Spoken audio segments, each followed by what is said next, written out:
السلام علیکم. کومه سلسله چې موږ د تاریخي شخصیاتو او تاریخي واقعیاتو شروع کړې وه پای کې درته نن یو ډیر تاریخي شخصیت وایم او مسله دا ده چې هغې نه پاکستانیان نه دي خبر، ډیر کم خلک ته خبر دي او څنګه ته خبر شو.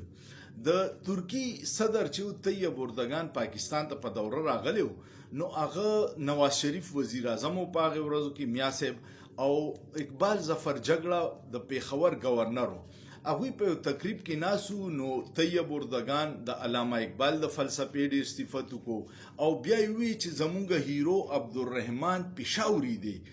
نواز شریف ظفر جګړه صاحب ته وکتل چې ته پېژنې عبدالرحمن پېښوري دی؟ طیب اردگان یادوي او موږ ته پته نشته. اقبال ظفر جګړه چې د پیښورو او گورنرو هغه ته هم پته نه وه. هغه خپل سیکرټري ته ووایي چې پېښور یونیورسټۍ هسټري ډپارټمنټ ته فون وکړه چې دا څوک و. هلته نه ورته پته ولګېده چې عبدالرحمن پېښوري واقعي یو هیرو او د پیښور کس او په ترکي کې د پوره سرکاري اعزاز سره ښخ شوي. ما وی چې نن درته د عبدالرحمن پېښوري تاریخ ووایم چې څوک او د هغه څه کارنامه وه. عبدالرحمن پېښوري چې په 6 دسمبر 1886 کې د غلام علي سمداني په کور کې پیدا شوی او غلام علي سمداني مشهور سړی و. پیښور کې اوس هم د سمداني سټریټ د دوی په نوم باندې شته. د 3 رونو د عبدالرحمن پېښوري 3 نور رونو، یو یونس ورورو، یونس جان، یو یوسف جانو او یو یحیی جانو. دا یحیی جان چې دا په 1946 کې په زمون په خیبر پختونخوا باندې د خدای خدمتګارو حکومتو او ډاکټر خان صاحب چې د باچا خان مشر ورورو او وزیر اعلی داغه په حکومت کې دی وزیر تعلیم مو او دا یحیی جان چې دا د باچا خان زوم مو د ولی خان دلی یو خور په دوی باندې واده وه او دا یونس جان چې بل روري دا په هندوستان کې وزیر تعلیم پاتې شوی، ډیر قابل سړی. د 2 کتابونه ډیر مشهور، یو کېدی کې خطوط او یو فرنټیر سپیکس، دا 2 خطونه.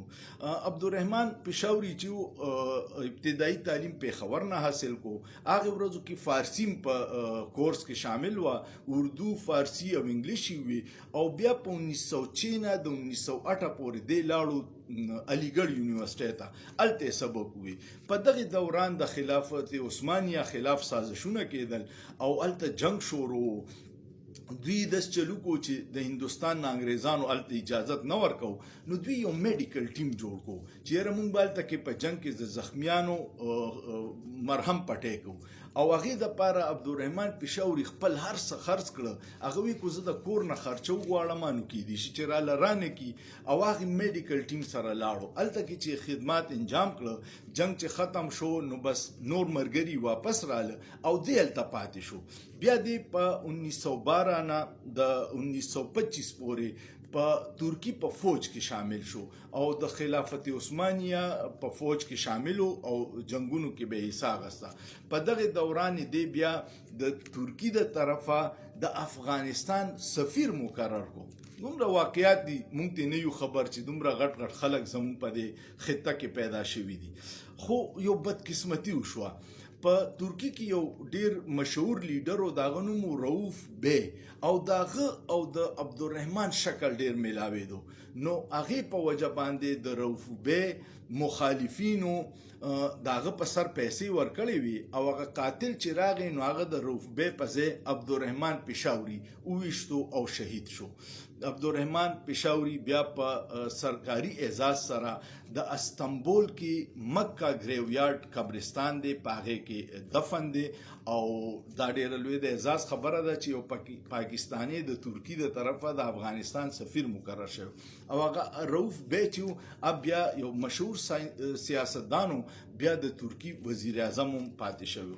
نو داسې تاریخي شخصیات دي چې زمون وزیر اعظم او گورنر ته هم پته نه وه او د پردي ملک وزیر اعظم چې راغی نو هغې ډېر تعریف وکړو چې عبدالرحمن پېښوري زموږ د ترکي هیرو دی. ما وی چې نن درته د عبدالرحمن پېښوري کارنامه ووایم. امید لرم چې ستاسو به دا ویډیو خوښه شوي. که مو خوښه شوه نو کمنټ پې وکړئ، لایک یې کړئ او ډېر یې شیر کړئ چې زموږ د دې هیروګانو زموږ د نوې کل ته نوې نسل ته پته ولګي چې دې خطه کې څومره قابلان خلک پیدا شوي سوچ پیو کې په سوچ کې څه ګناه نشته